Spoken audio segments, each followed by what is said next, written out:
본문의 내용을 보면 이 4장의 전체의 내용을 보면 3장의 내용과 아무 관계가 없는 것처럼 보입니다.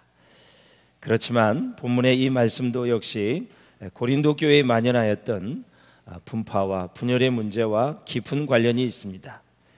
자, 그 분열의 문제는 그리스도의 일꾼에 불과한 바울이나 베드로를 지나치게 높였기 때문에 발생한 그런 문제였습니다.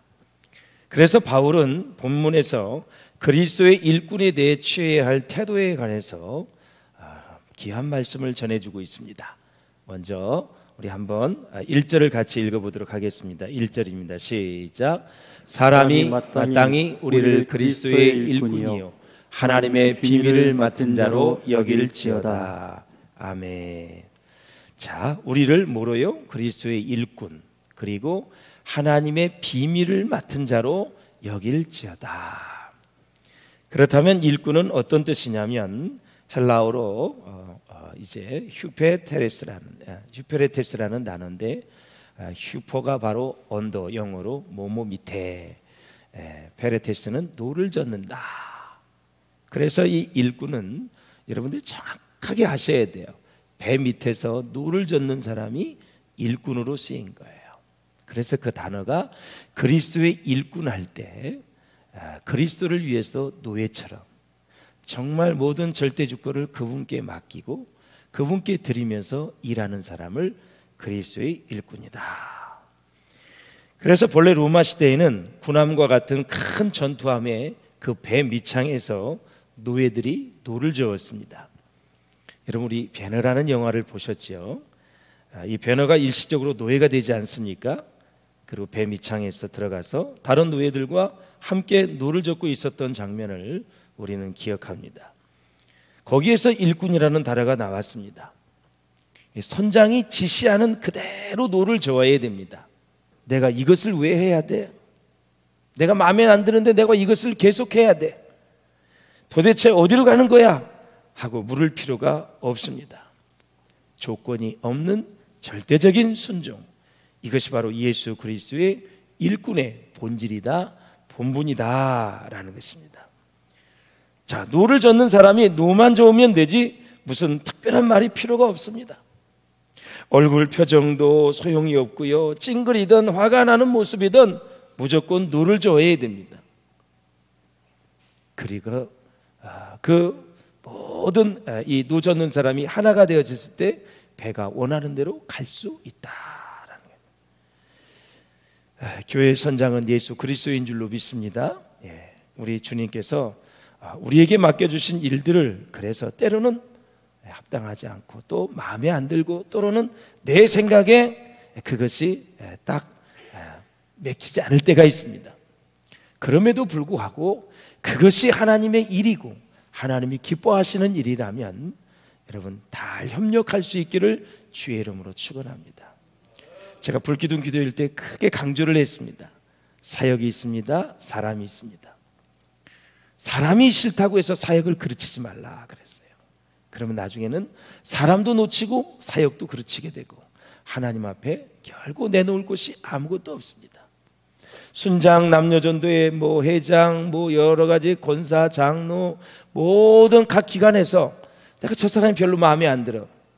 그래도 그것이 하나님의 말씀이고 하나님의 뜻이면, 하나님이 원하시는 일이라면 협력할 줄 알아야 진정한 그리스도의 일꾼인 줄로 믿습니다.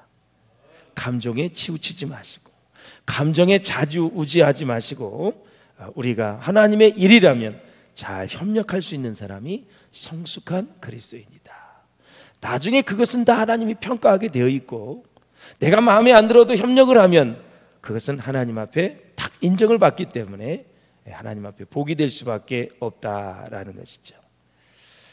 그러므로 사랑하는 여러분, 그리스도의 일꾼은 하나님의 일과 사역을 하는 사람이에요. 그런데 주의 일꾼으로서 사역을 하면서 무엇이 문제가 되느냐?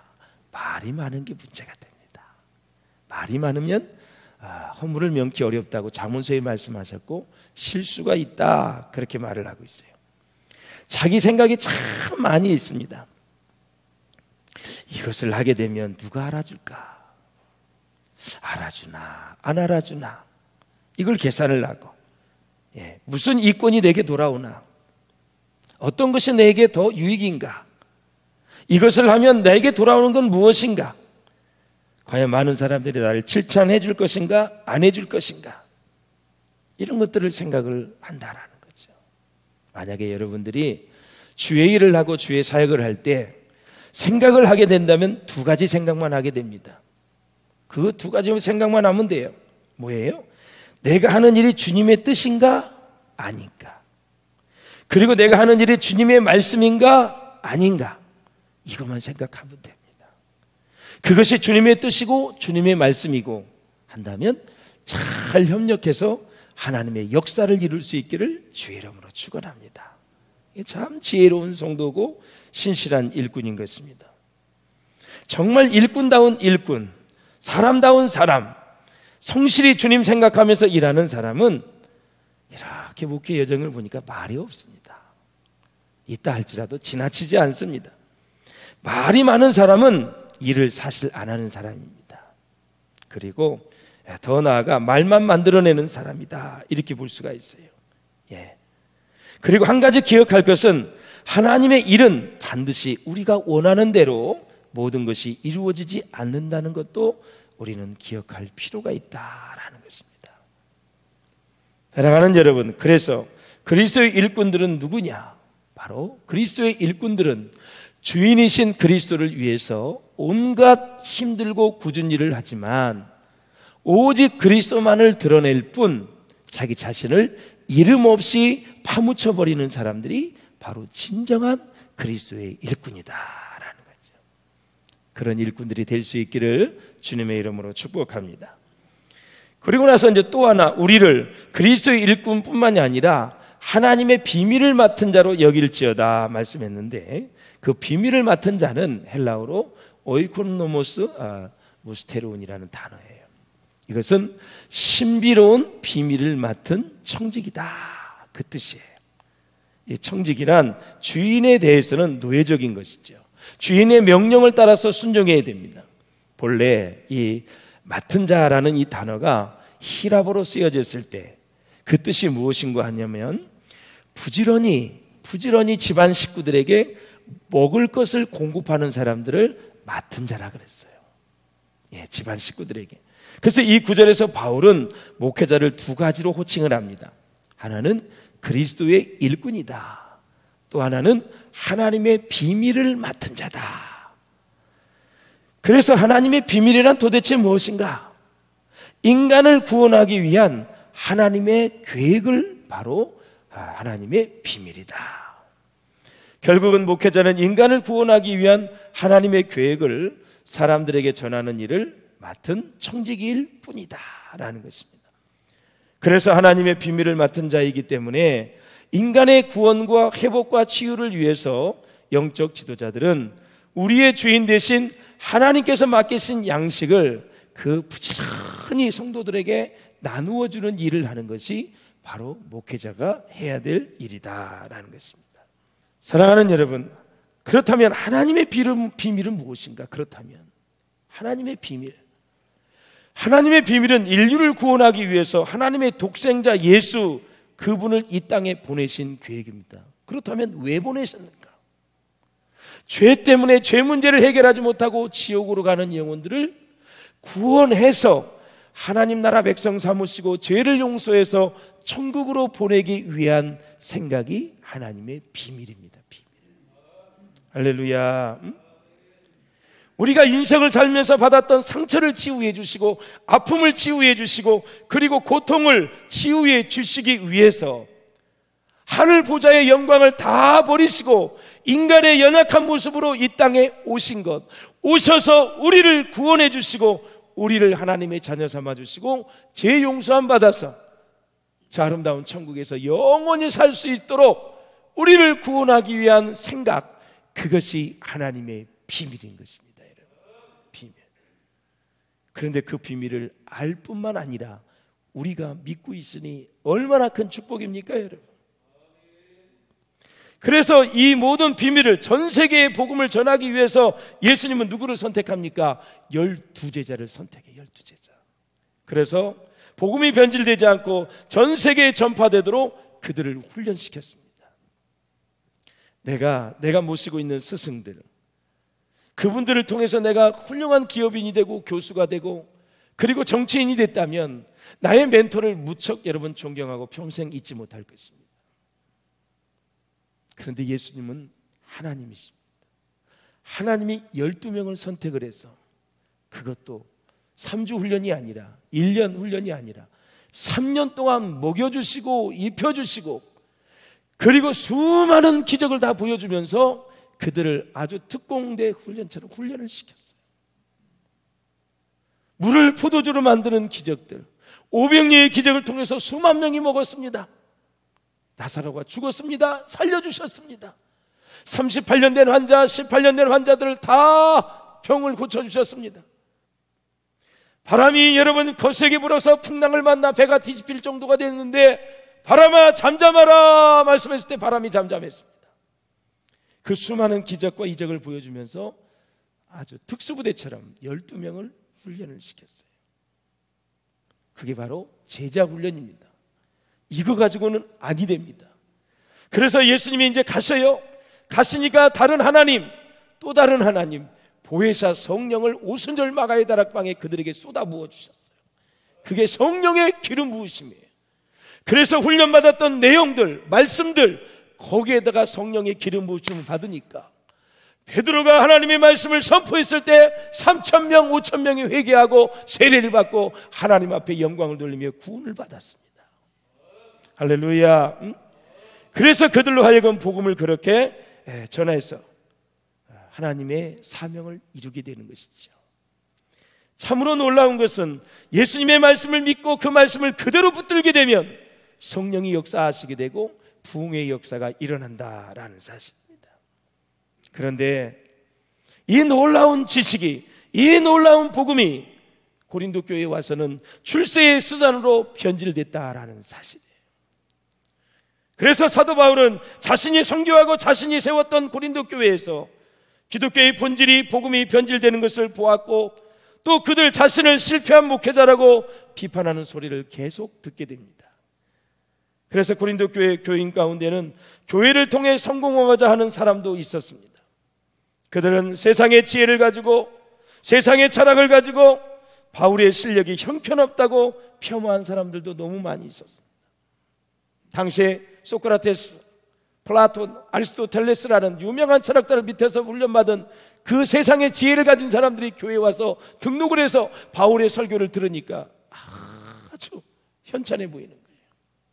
누가 죽고 누가 나고 부활하고 얘기도 안 되는 믿을 수 없는 얘기들을 하는 거죠. 믿음으로 받아들이면 그 내용이 정말 놀라운데 믿음이 없는 사람이 듣기에는 장난해 하는 소리에 불과한 것입니다.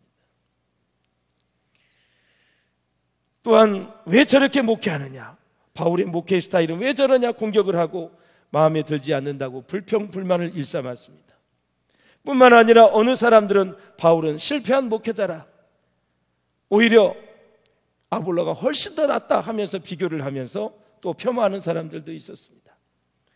사실 이것은 당시 고린도 교회 교인이나 현재를 살아가는 요즘 사람이나 교회에 주어진 하나님의 사명이 무엇인지를 잘 모르기 때문에 나타나는 현상 중에 하나이지요. 따라서 성도들은 목회자를 그리스도의 명령을 따르는 일꾼과 하나님의 계획을 전하는 일을 맡은 청지기로 여겨야 될 줄로 믿습니다. 여긴다는 말은 그렇게 생각하고 그런 존재로 간주하라는 그런 말입니다. 목회자들을 지나치게 함부로 여기는 것도 문제이지만 목회자를 지나치게 필요 이상으로 높이는 것도 심각한 문제인 것입니다. 여러분 부탁드립니다. 목회자를 여러분이 보시기에 괜찮다 하면 존경을 하되 높이지 않기를 바랍니다. 왜 목회자를 높이면 안 되는 것일까요? 목회자를 지나치게 높이면 사람이 하나님의 자리를 차지하여 하나님의 영광이 가려지기 때문에 그렇습니다. 목회자뿐만이 아니라 평신도도 지나치게 높아지면 안 돼요. 나도 모르게 높아지면 남은 것은 떨어질 일밖에 없어요. 조심하셔야 돼요. 선줄로 생각하는 자는 넘어질까 조심하라 그랬어요. 말이나 마음이나 생각이 절대 높아져서는 아니 된다라는 거죠. 높이니까 분열과 파벌이 생기게 되었고 결국 그것은 교회의 하나됨을 해치는 그러한 엄청난 해악을 끼쳤다라는 사실입니다. 그래서 바울은 맡은 자들에게 무엇을 구하라고 말씀하고 있습니까? 2절을 한번 읽어보시겠습니다. 시작. 그리고 맡은 자들에게 구할 것은 충성이니라. 아멘. 이 충성이라는 단어는 피스토스라는 단어입니다. 헬라어로 믿음하고 어근이 똑같습니다. 예. 믿음이 있는 사람이 충성스럽고 충성스러운 사람이 믿음이 있습니다. 같이 가는 거예요. 주인을 믿고 또 주인이 믿을 수 있어야 됩니다. 내가 하나님을 믿을 때 뭘 받지요? 구원을 받습니다. 하나님께서 나를 믿을 수 있을 때에 복을 주십니다. 내가 아무리 잘났다 해도 하나님 보시기에 믿음지 않으면 주실 수가 없는 것입니다. 달란다고 주시는 것이 아닙니다. 하나님께서 우리를 믿을 수 있어야 합니다. 그러므로 사랑하는 여러분, 하나님께서 우리를 믿을 수 있을 때 그때 복을 주시는 것입니다. 그래서 맡은 자에게 있어야 할 것은 뭐라고요? 충성이다라는 것이요. 다시 말씀드려서 믿음이 있어야 된다. 믿을 수 있어야 된다. 그렇다면 구체적으로 무엇에 충성을 해야 되는가? 바울은 일생 동안 자신이 맡은 복음 전파에 충실했습니다. 그래서 사랑하는 여러분, 복음에는 사람을 구원하기 위한 하나님의 계획이 담겨져 있습니다. 하나님께서 성공을 요구하지 않고 충성을 요구하신다는 것은 우리에게 있어서는 참으로 감사한 일입니다. 만약에 하나님께서 성공을 요구하셨다면 능력이 부족한 저와 여러분은 아무리 애써도 그 요구를 제대로 감당할 수 없었을 것입니다. 그러나 충성은 능력과 관계없이 누구나 할 수 있습니다. 그래서 성공을 요구하지 않고 충성을 요구한 우리 하나님께 생각하면 생각할수록 감사한 것입니다. 그런데 바울은 고린도 교회 성도들에게 아주 섭섭하게 느끼는 것 같습니다. 목회자가 섭섭할 때는 몇 가지가 있는데 한번 읽어보시죠. 시작. 너희가 이미 배부르며 이미 부요하며 우리 없이 왕노릇하였도다. 우리가 너희와 함께 왕노릇하기 위하여 참으로 너희의 왕노릇하기를 원하노라. 사도들은 복음 때문에 이런 고난을 받고 역경 속에서 고생을 하고 있는데 고린도 교회 성도들은 밤낮 모여서 뭘 하느냐? 영적 지도자를 판단하고 바울과 베드로의 생각과는 상관없이 편을 가르고 나누어서 영적 지도자들을 계속해서 판단하고 있다. 그들은 나가서 복음을 전하며 영혼을 구원하는 일만 하기에도 바쁜 시간을 영적 지도자들을 판단하는데 편을 가르는데 낭비하고 있었다. 이것이 바울에게는 섭섭한 것입니다. 복음의 능력은 나타나지 아니하고 다 모여서 누구는 어떻고 누구는 어떻고 나는 바울파, 그리스도파, 게바파, 그리스도만 막 하면서 이렇게 나누어지니까 얼마나 마음이 속이 상하고 섭섭하겠습니까? 충성스러운 모습을 보기 힘들었기 때문에 맡은 자들에게 구할 것은 충성이라고 그렇게 얘기하는 것입니다. 하나님의 복음의 역사를 받아들이고 믿으라라는 거죠. 사랑하는 여러분, 오늘 본문에도 보면 충성의 속성을 본문에서는 3차원적으로 설명하고 있습니다. 첫째는 다른 사람에게 판단받는 것이라고 말씀합니다. 그럼에도 불구하고 무슨 얘기를 하냐면 바울은 너희에게나 다른 사람에게나 판단받는 것이 내게는 매우 작은 일이다. 내가 지금 사역을 하고 있는 모든 것들이 판단을 받는데 나는 그 판단받는 것이 내게는 작은 일이다. 이게 무슨 뜻일까요? 바울은 다른 사람들에게 판단받는 것을 작은 일이라고 여기다. 그렇게 생각한다는 것은 이 사명을 맡기신 분은 하나님이기 때문에 나는 하나님 앞에 판단받고 싶다. 그런 얘기를 합니다. 뒷소리를 많이 하는 거예요. 바울에 대해서. 지금 딴 데가 있잖아요. 그러니까 나는 내 자신도 판단하지 아니하고 오직 너희들의 평판도 나는 많은 얘기를 하겠지만 나는 작게 여기겠다. 나는 다 수용을 하겠지만 다 듣겠지만 나를 진정으로 판단하실 분은 하나님이시다. 내가 순수하게 복음을 전해서 이 고린도 교회를 개척해서 교회를 세우고 그렇게 성실하게 목회한 건 하나님이 하신다.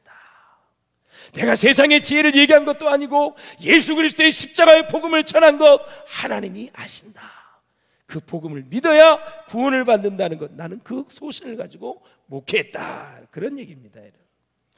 그래서 세 가지 차원에서 바울은 얘기합니다. 하나님과의 관계, 나 자신과의 관계, 이웃과의 관계, 조화를 잘 이루어야 된다라는 거죠. 다른 지체를 대할 때 나는 이파 그러지 말고 복음의 중심에서 모든 것을 조화를 이룰 줄 아는 사람이 성숙한 사람이다라는 거죠. 오늘날 교회를 찾는 사람은 모두 나름의 어려움이 있었고요, 그리고 하나님의 도우심을 받고자 하는 사람들이 대부분입니다. 그런데요, 목회자는 그들 한 사람 한 사람을 만족시킬 만한 능력이 우리들에게는 없습니다. 그 대신에 주님은 목회자에게 최고로 중요한 두 가지 일을 맡기셨습니다. 하나는 뭘까요, 여러분? 하나님의 말씀입니다. 말씀. 하나님의 말씀은 상한 영혼을 치료합니다.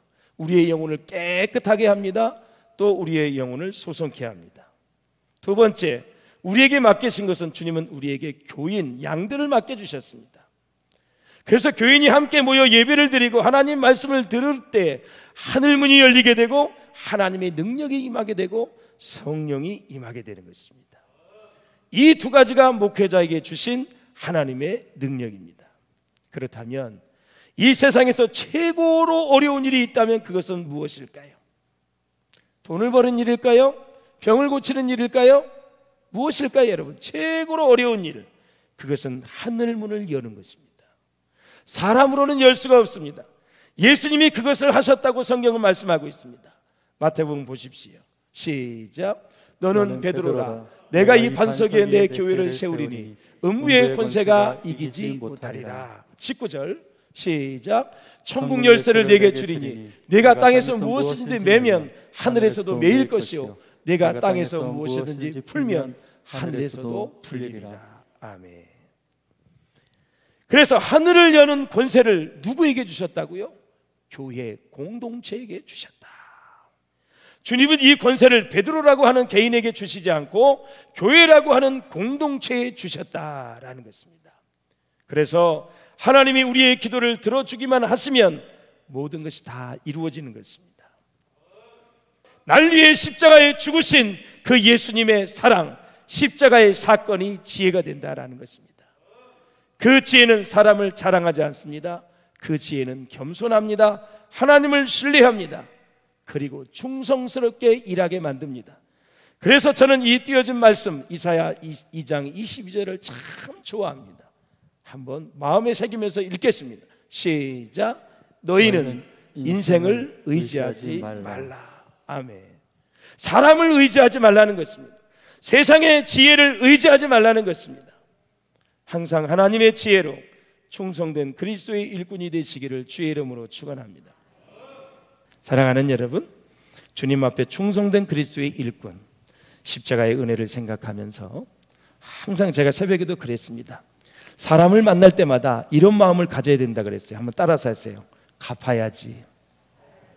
예, 복음의 빚진 자고 우리는 사랑의 빚진 자입니다. 사람을 볼 때마다 갚아야지. 복음의 빚진 자야. 나는 사랑의 빚진 자야. 갚아야지. 이런 마음을 가지고 살아간다면 정말 주님께서 인정하시는 충성된 그리스도의 일꾼이 되어질 줄로 믿습니다.